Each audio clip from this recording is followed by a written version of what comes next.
Yo, yo, yo, yo, yo.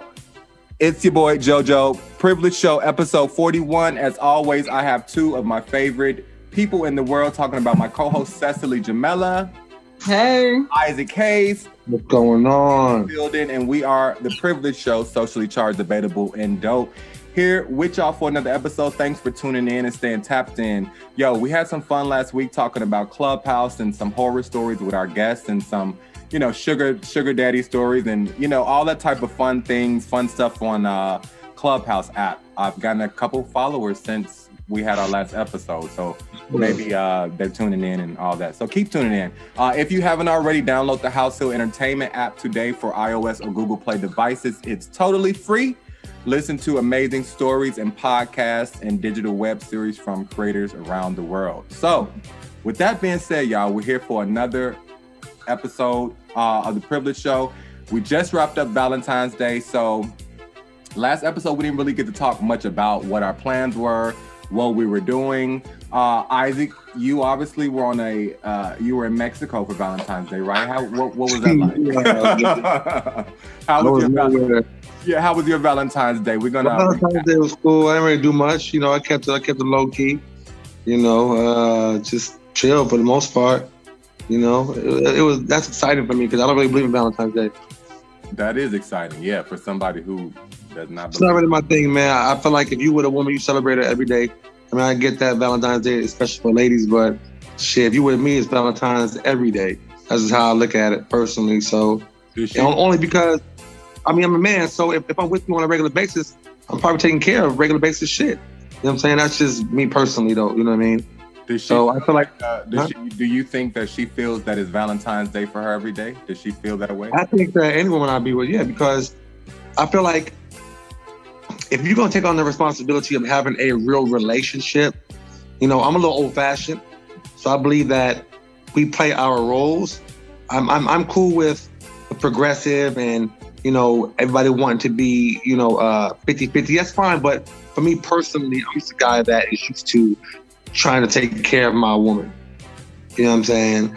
And if she can pick up the slack, I'm all for that. So let's just say that I pay for the meal. We'll say it like this. I pay for the meal, she paid for the tip. If we're looking at life. You understand what I'm saying? That's how I look at it. If she feels like she wants to be involved and be progressive, I'm with that. That's been an ongoing battle, Brother Hayes, is the tip. Who pays for the tip? If, you take a female out to dinner, you invite her and take her out, who pays I pay for the tip. I pay for the tip. Oh, okay, you pay for the tip. Got it. But what I'm saying is like in life, right? If I'm dealing with a woman where I'm in a relationship, yeah, right? And she's on some like, yo, I want to pay for stuff or whatever, we're going like 90-10, maybe 80-20 if we're talking like, you know what I'm saying? Like if I need some help or something. But for the most part. Got it. If it's a week, the paycheck is a little short or something like that. Yeah, you're right. I'm not out here balling. I'm not rich, but I do try to take care of my woman the best possible way because I feel like I was raised as a man supposed to be a provider. You know what I'm saying? That's me though. I'm not knocking anybody's, with their views. If women want to be the leader in that area or men, or they want to split it, that's fine, whatever y'all want to do. But I'm saying for me, that's kind of how I look at it. I hear you. I hear you. A lot of my uncles, myself, I consider myself kind of old-fashioned when it comes to relationships and traditions and things of that nature. My Valentine's Day was very chill, low-key. That's the most I can say about it, Yeah, I bet. Spent it with the kids. Yeah. What kids? What kind of kids? There's a few. You may hear them in the back. German Shepherd kid.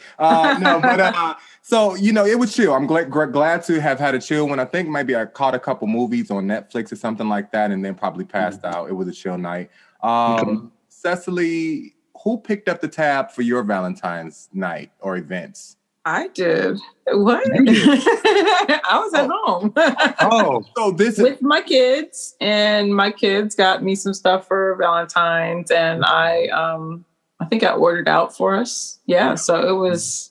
Yeah. So for our guy fans and listeners who gawk over, the Cecily Jamelia YouTube and your Instagram page, you are single. You've confirmed that you are a single woman. I have been single for a long time. I've been single for a year.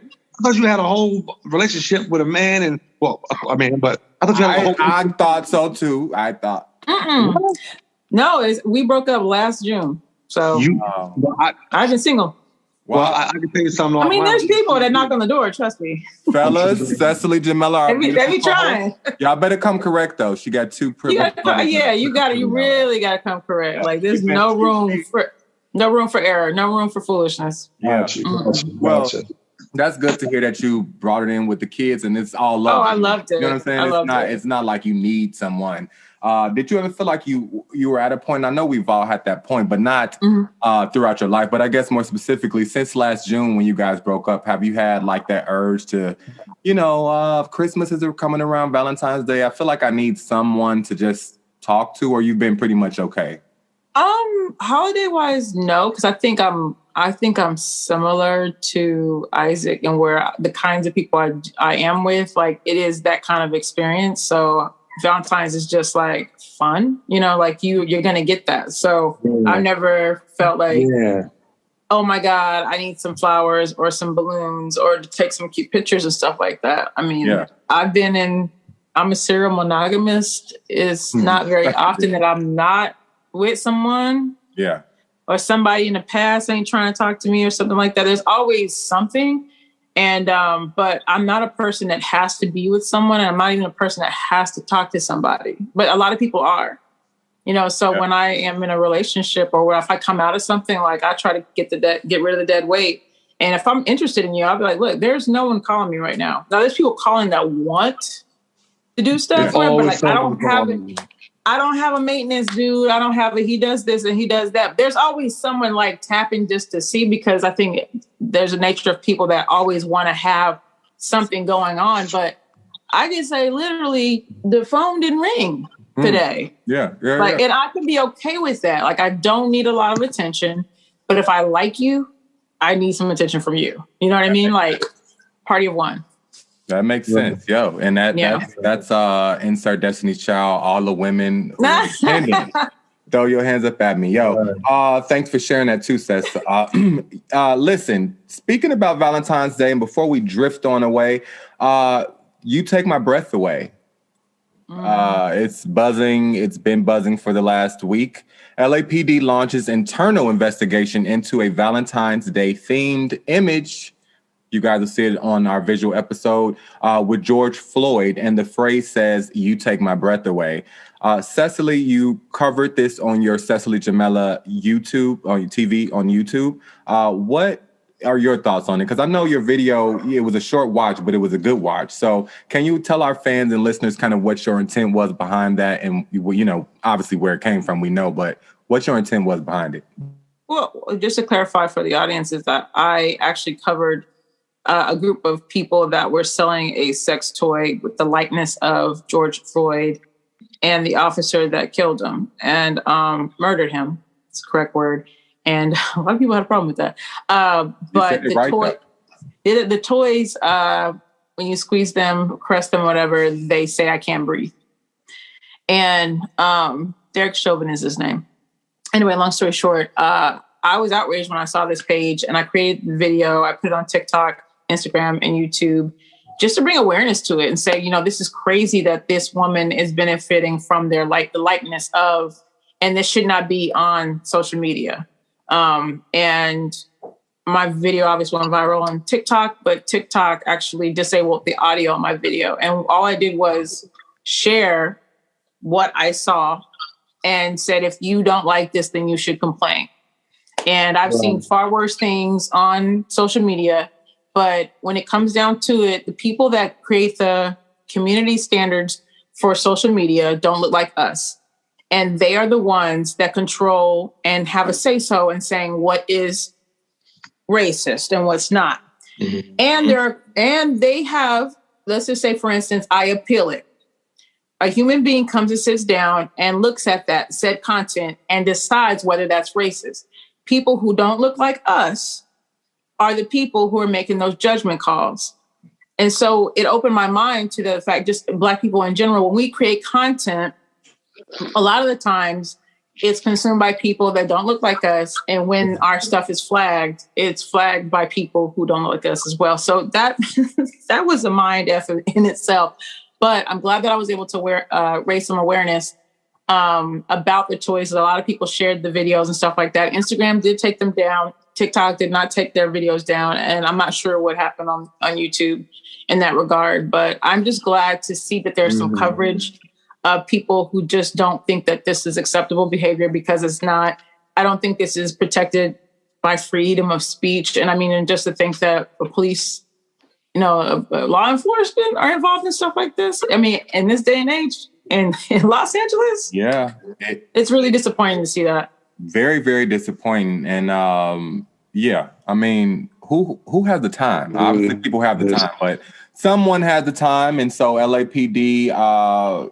They are launching an investigation. We'll see how far that goes. It's always like we hear something about them launching an investigation, and then months later, a year later, nothing happens and nothing was found. We still waiting on Tupac.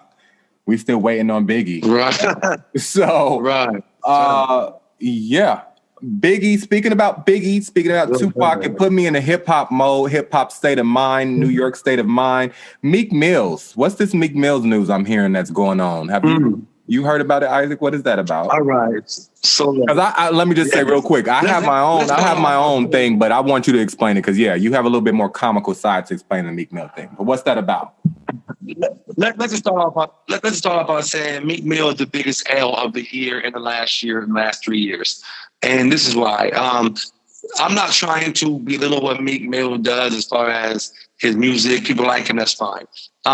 We forget that before Meek Mill went to jail, he was catching L's left and right. He gets out of jail. His fame somehow just reappears, and people forgot that he got bodied by Drake. He got bodied by the game. He told on Safari to Nicki. He tried to jump Safari. All this stuff was happening. He wasn't looking out for his mother and sister as far as financially. All this happening. He goes to jail. He gets out. He's praised Meek. Meek is like Malcolm X now all of a sudden. All right. Then Meek Mill catches an L with the kids. He gave $20 to 5 kids. Okay. And told them to spend $20. Okay. Now, the problem with that is Meek Mill is a millionaire. When they talked to Meek about it, he said, well, I know what they're going to do with it. They're going to buy weed, and I see these kids all the time. It's good that they're going to see somebody like their own color come out here and just represent. So basically what he's saying is that at least as long as you get to be around me, you should be happy. You know what I'm saying? So his 5 little black kids hustling to make some money. Meek, you're a multimillionaire. You're going to put $20 say because they're going to buy weed. Meek, you came up smoking weed. You know what I'm saying? You came up in the street. So all that is an L to me.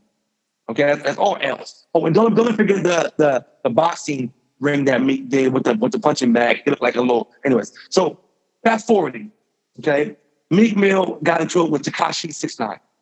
Okay, which is just ridiculous because we all know what Tekashi's about. We all know he's a troll. Meek, you walk right into that, and the internet started beating you up for it. That's a problem. That is a problem. Yeah. All right, Meek once again is in trouble because of the Kobe Bryant thing. He did a rap bar about Kobe Bryant and not in the best light. Okay, I understand freedom of speech. Kobe died a year ago. Rest in peace to that man and Johnny and the other passengers. Okay, you shouldn't be making light of this man's passing. All right, and here you are on social media once again catching another L. Meek Mill is the most L catchingest dude who's famous that I know since rappers began. Right. You know what I mean? So I don't know. I don't know your thoughts on it. I'm not disrespecting Meek as far as like his career or as a rapper, but personally, he's not doing too well out here in the streets lately. That's how I see it. So, JoJovon, what do you think? I hear everything that you're saying, and I'm just kind of floored by it. Tekashi and Meek Mill has taken a lot of L's. I think it's just dumb for him. I've never been a huge Meek Mill fan. I didn't like a couple of his songs, but Meek Mill. Latest, what I saw to add on to this list of L's you're talking about with 6ix9ine, and I was about to say Tekashi with 6ix9ine and Meek Mill. So, 3 or 4 days ago, recently in 2021, we see a video of Tekashi outside of a nightclub while security attempts to hold him back. So the story's reporting that Meek Mill spitted on Tekashi 6ix9ine inside of the club. And the footage that you guys see is actually Meek Mill coming out from the club, and you see Tekashi waiting for him outside. you know, at this point, they look like two young kids. Right. We're in 2021. We're facing a pandemic. As if that isn't already enough, you know, for most people.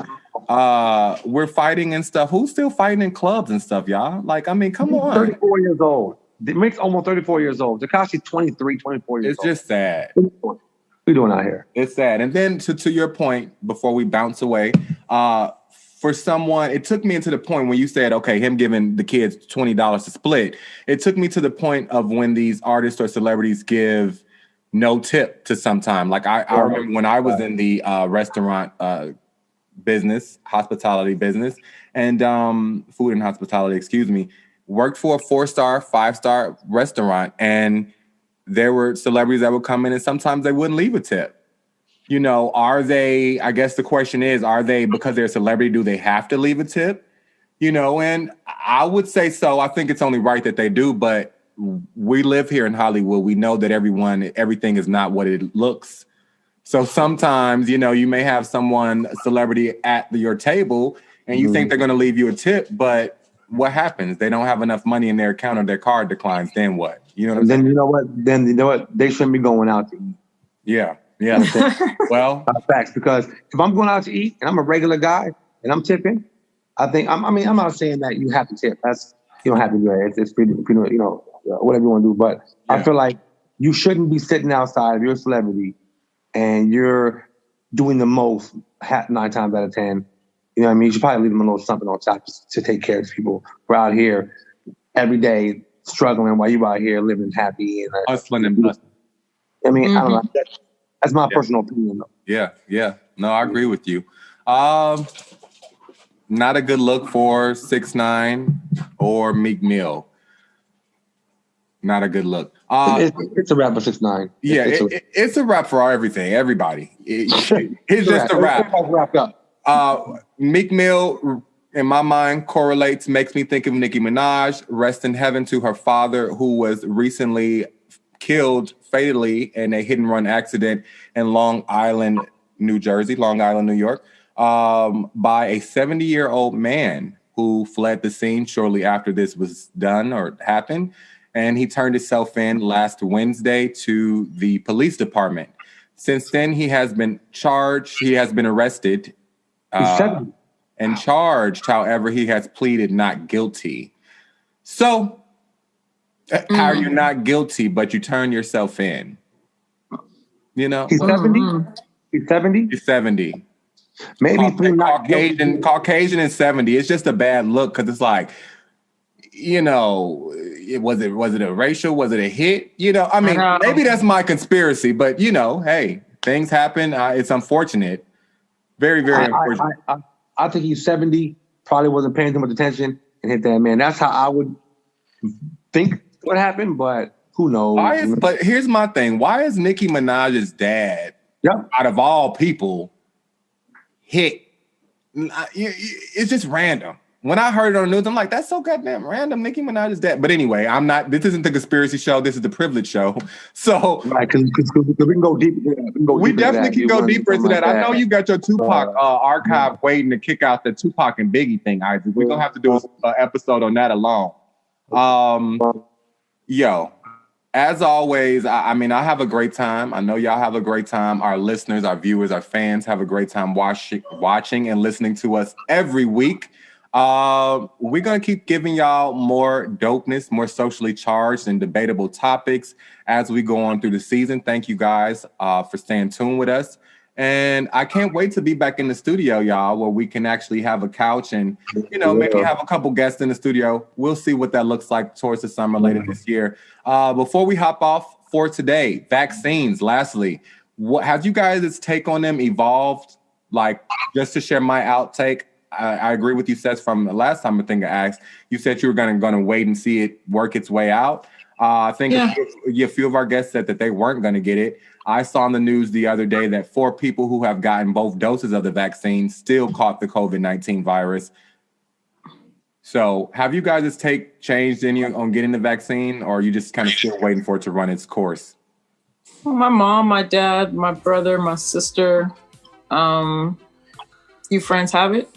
They're either at their second or first dose. And so they're all fine for the most part. I mean, that's what I expect. I didn't expect it to be like this other thing that everybody else is talking about.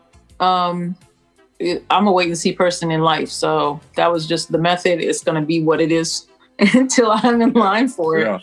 I mean, it's crazy to know that it's not 100% effective, that we don't know if you'll have to get it again. And now we're starting to hear that this is probably something we have to get once a year.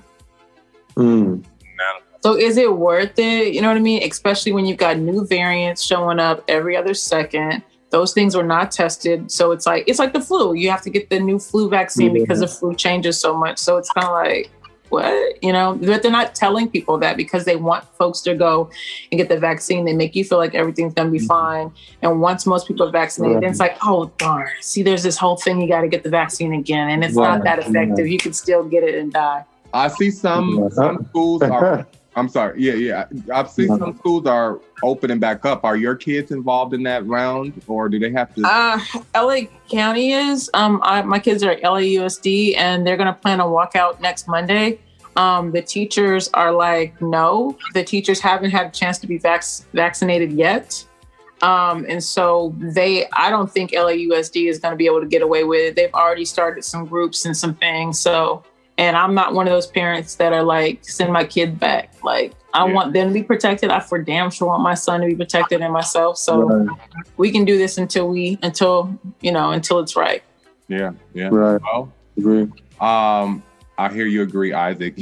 And in the meantime, between time, y'all know what that means. Stay tuned, stay up, stay safe, stay blessed. Download that HausHill Entertainment app. It's free on the iOS, Google Play devices. Search it now. Listen to our older episodes of The Privilege Show so you can get to tune into some more fun that we've been talking about over the last year and some change and all that good stuff. We got a lot more in store for y'all. Stay tuned. Seth, Isaac, thank y'all again for y'all time. And we'll chat soon. Be safe, y'all. Always. All right, peace. All right.